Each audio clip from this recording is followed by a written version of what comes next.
காலியான எடப்பாடி பழனிசாமி இமேஜ். செங்கோட்டையன் மீதான நடவடிக்கைக்கு முக்கிய காரணமே அதுதான். எடப்பாடி பழனிசாமியின் இமேஜை டேமேஜ் செய்ததே அதிமுக மூத்த தலைவர் செங்கோட்டையன் வகித்து வந்த அத்தனை பதவிகளிலும் இருந்து நீக்கப்பட்டதற்கான காரணமாக பார்க்கப்படுகிறது. அதிலும் எடப்பாடி பழனிசாமிக்கு 10 நாட்கள் கெடு விதித்தது எடப்பாடி பழனிசாமியை டென்ஷன் ஆக்கியதாகவும் கூறப்படுகிறது.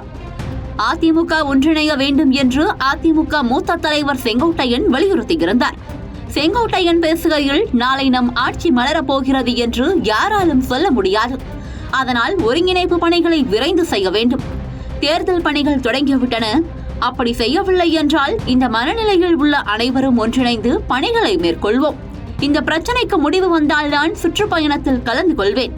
தென் மாவட்டங்களில் என்ன நிலை இருக்கிறது என்பது எல்லோருக்கும் தெரியும். 10 நாட்கள் காலக்கெடு, அதற்குள் பணிகளை விரைந்து மேற்கொள்ள வேண்டும் என்று பேசியிருந்தார். இதனைத் தொடர்ந்து தேனியில் சுற்றுப்பயணத்தில் இருந்த எடப்பாடி பழனிசாமியின் பிரச்சார வாகனத்தை அதிமுகவினர் முற்றுகையிட்டனர். அது மட்டுமல்லாமல் அதிமுக ஒன்றிணைய வேண்டும் என்றும் கோஷமிட்டனர். இந்த நிலையில் திண்டுக்கல்லில் எடப்பாடி பழனிசாமி முக்கிய நிர்வாகிகளுடன் ஆலோசனையில் ஈடுபட்டார். அதன்பின் அதிமுகவில் செங்கோட்டையன் வகித்து வந்த அத்தனை பொறுப்புகளில் இருந்தும் விடுவிக்கப்பட்டார்.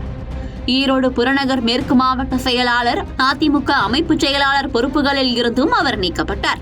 அவர் மட்டுமல்லாமல் அவரின் ஆதரவாளர்களின் பொறுப்புகளையும் எடப்பாடி பழனிசாமி பறித்துள்ளார். எடப்பாடி பழனிசாமியின் இந்த நடவடிக்கைக்கு பின் வேறு காரணங்கள் இருப்பதாக பார்க்கப்படுகிறது. மக்கள் மத்தியில் சுற்றுப்பயணம் மேற்கொண்ட போது எடப்பாடி பழனிசாமிக்கு கூடிய கூட்டம் மூலமாக ஒரு இமேஜ் உருவாகி வந்தது. திமுக மீது அதிருப்திகள் இருப்பவர்கள் பலரும் எடப்பாடி பழனிசாமியை திரும்பி பார்த்தனர்.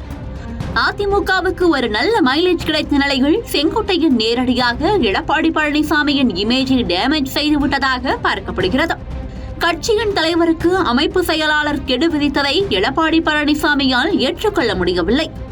இதனால் எடப்பாடி பழனிசாமியின் தலைமை குறித்த கேள்வி தொண்டர்கள் மத்தியில் எழும். ஜெயலலிதாவிற்கு எதிராக ஒரு வார்த்தை கூட அதிமுக நிர்வாகிகள் பேச மாட்டார்கள்.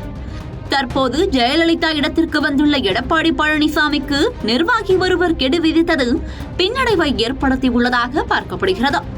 இதனால் செங்கோட்டையன் மட்டுமல்லாமல் அவரின் ஆதரவாளர்களின் பதவியையும் மொத்தமாக பறிக்க எடப்பாடி பழனிசாமி முடிவெடுத்ததாக தெரிகிறது.